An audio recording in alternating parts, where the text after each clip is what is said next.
Et donc, je vais passer la parole tout de suite au représentant de l'Institut de la Vision, qui est Florian Senlaube. Alors, malheureusement, Serge Picot n'a pas pu se libérer. Il est pris par une autre commission. Et Angelo Arleo, malheureusement, est malade. Et donc, va reposer sur les épaules, celui que tu veux, de Florian, la description d'un aspect des travaux de l'IDV, qui est en relation d'ailleurs avec la thèse d'Isée Borella sur la DMLA que vous avez vue tout à l'heure. Et vous avez déjà eu Olivier et Denise. Oui, je parlais de la DMLA, mais sur la DMLA, c'était... Eh ben, voilà. Merci pour l'invitation.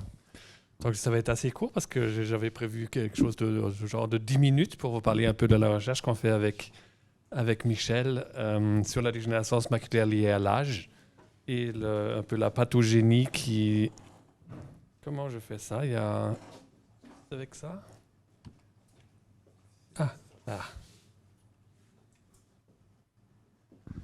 Voilà, donc dégénérescence maculaire liée à l'âge, c'est toujours un gros problème médical qui reste la première cause de handicap visuel en France et on ne sait toujours pas très bien d'où ça vient. On connaît quelques facteurs de risque, comme surtout l'âge, après des facteurs environnementaux, surtout comme le tabagisme, mais aussi, et ça nous aide beaucoup dans la recherche, l'histoire familiale, c'est-à-dire qu'il y a des variants génétiques qui prédisposent une personne à, oui ou non, faire une dégénérescence maculaire liée à l'âge. Et donc, ces travaux, dans ces dernières années, ont beaucoup avancé notre savoir sur ces facteurs. Et on a été étonné de voir, il y a 20 ans à peu près, qu'une bonne partie, voire la plupart des facteurs, des variants génétiques qui prédisposent une personne à faire un DMLA, sont des gènes qui sont impliqués dans la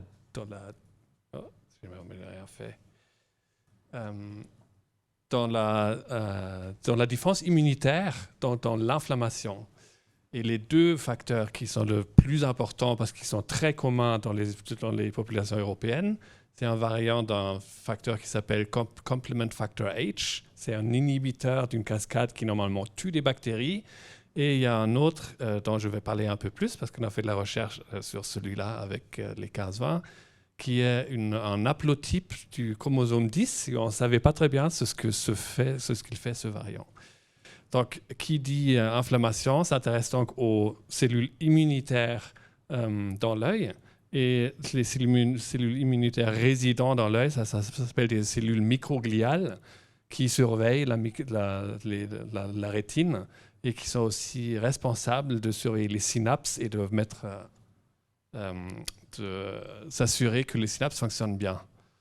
J'ai pas trop de... Voilà. Donc, à gauche, là, je vous ai mis une représentation où se trouvent ces cellules microgliales dans une rétine normale. Donc, ce qui est assez extraordinaire, c'est que la couche des photorécepteurs ne contient pas du tout, même pas de macrophages résidents. Il y a très peu de tissus dans votre corps qui sont aussi dépourvus de cellules immunitaires. Il y a peut-être une raison, peut-être les photorécepteurs sont particulièrement sensibles à la présence de ces cellules. Non seulement il n'y a pas de cellules microgliales, mais il n'y a aussi pas de vaisseaux et pas de vaisseaux lymphatiques. C'est vraiment un endroit très immunosupprimé et ça, c'est dans l'état normal. Après, dans la DMLA tardive, donc celle qui est handicapante et qui va faire des symptômes visuels, je ne sais pas pourquoi ça avance tout seul, vous avez une infiltration de macrophages dans la couche des photorécepteurs. Et ça peut être des macrophages résidents, mais on a pu démontrer qu'il y a aussi une participation de monocytes qui circulent dans le sang, qui vont intégrer le tissu et devenir des macrophages inflammatoires.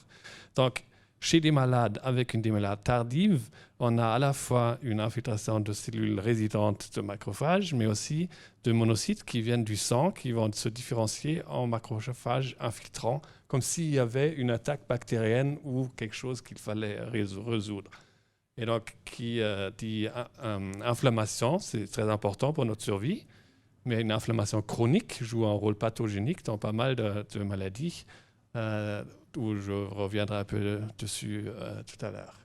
Donc, une question qu'on s'était posée, je pense que vous en avez peut-être déjà vu des images avec Michel et Kate, c'est est-ce qu'on peut voir ces macrophages chez des patients qui viennent nous voir ici au 15-20.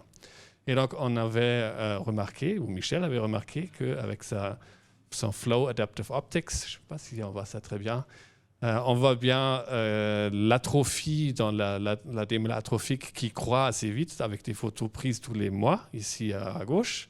Mais on voyait aussi que les pigments, qui sont donc normalement dans l'épithélium pigmentaire, se trouvaient aussi au-dessus dans des formes qui ressemblent à des macrophages.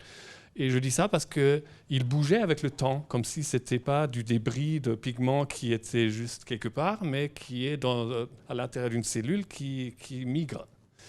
Et on voit aussi ces pigmentations hors de la plaine de l'EPR, en OCT. Ça s'appelle des hyperreflective foci, qui sont connus d'être un facteur très défavorable pour développer une dégénérescence maculaire liée après. Et donc, quand on parle donc de pigments qui se trouvent hors de l'EPR, on peut essayer de comprendre dans quel type cellulaire se trouve ce pigment. Et on a fait ça avec des yeux de donneur que vous voyez ici en bas. Donc, c'est une technique d'immunohistochimie. Et vous pouvez voir que les cellules qui sont pigmentées dans la rétine, normalement, il n'y en a donc jamais chez les sujets sains. Ils sont tous positifs pour des facteurs de macrophages. Donc ici, on a des macrophages qui ont phagocyté du pigment et qui se trouvent dans la rétine. Et donc, c'est un facteur défavorable pour le développement de la dégénérescence maculaire liée à l'âge. Alors, qu'est-ce qu'ils font, ces macrophages, et leur présence chronique dans la DMLA? Maintenant, c'est beaucoup plus facile de présenter ça parce que depuis Covid, tout le monde connaît la tempête des cytokines. Et vous en avez déjà entendu parler tout à l'heure de IL-6 qui est ici à gauche. Et donc, depuis des années, on a essayé de comprendre qu'est-ce que ces surproductions de cytokines inflammatoires vont faire à la rétine. Et donc, chacun fait un peu des choses différentes, mais le mélange de tout ça fait qu'il y a la mort des photorécepteurs, il y a une néovascularisation, il y a une dédifférenciation du tissu. Donc, une inflammation chronique dans la rétine, ce n'est pas une bonne chose. Mais la question qui nous intéresse évidemment le plus, c'était que pourquoi il y a des personnes qui développent une inflammation chronique et pas d'autres. Et donc, la raison pour ceci doit se trouver dans les facteurs de risque. Et donc, les facteurs de risque qui nous pointent déjà vers des mécanismes moléculaires sont les facteurs de risque génétiques.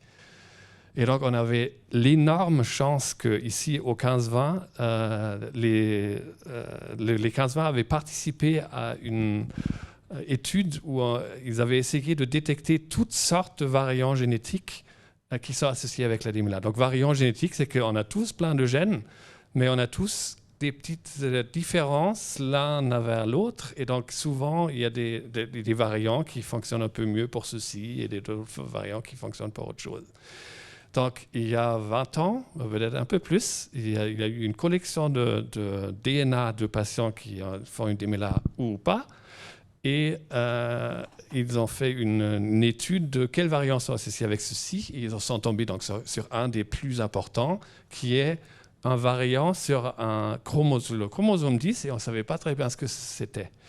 Maintenant, l'avantage que nous, on avait 10 ans plus tard, c'est qu'il y avait des patients, donc on connaissait s'ils étaient porteurs ou pas du variant, et on avait accès à leur sang, et on savait que les monocytes du sang participent à la pathogénie de la maladie. Donc, si vous avez 2 variants à risque, ça vous augmente de 10 fois le risque de faire un DMLA.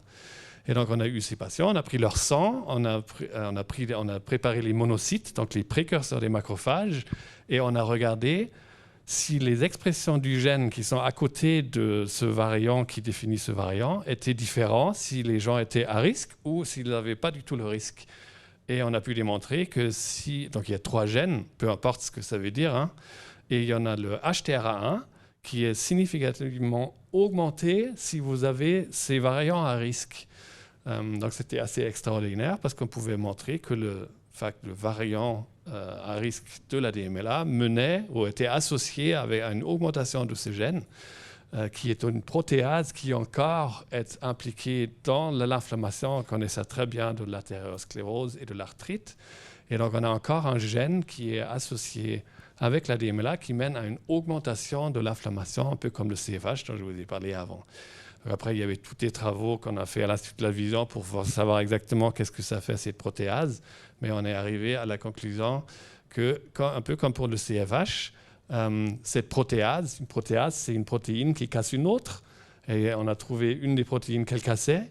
C'est une protéine qui est normalement immunosuppresseur et anti-angiogénique. Donc, si vous avez ce variant, vous avez moins d'immunosuppression, donc plus d'inflammation et moins d'anti-angiogénèse, donc plus de néovascularisation.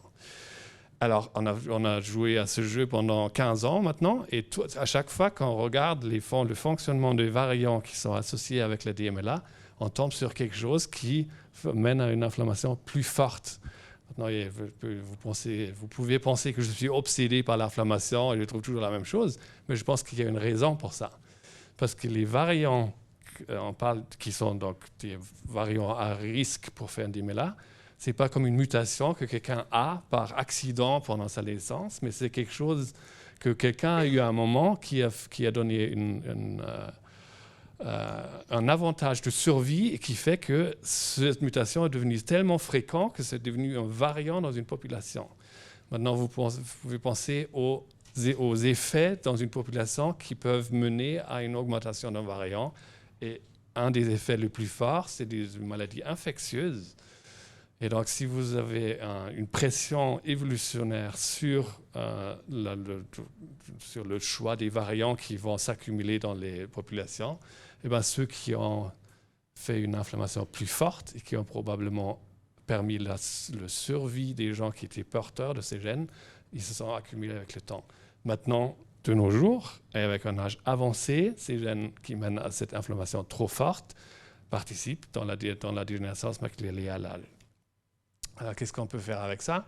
Alors déjà ici, c'est ce qu'on pense un peu d'être le cas. Donc au début de la maladie, vous avez des accumulations de débris. Et pour la plupart des gens, sur une bonne partie, ça se passe très bien. Ils ne vont jamais faire une DMLA tardive. Mais ceux qui ont des facteurs génétiques ou environnementaux qui mènent à une inflammation plus forte font que ça va avancer vers une DMLA tardive avec une inflammation destructive, avec une destruction des photorécepteurs et des vaisseaux.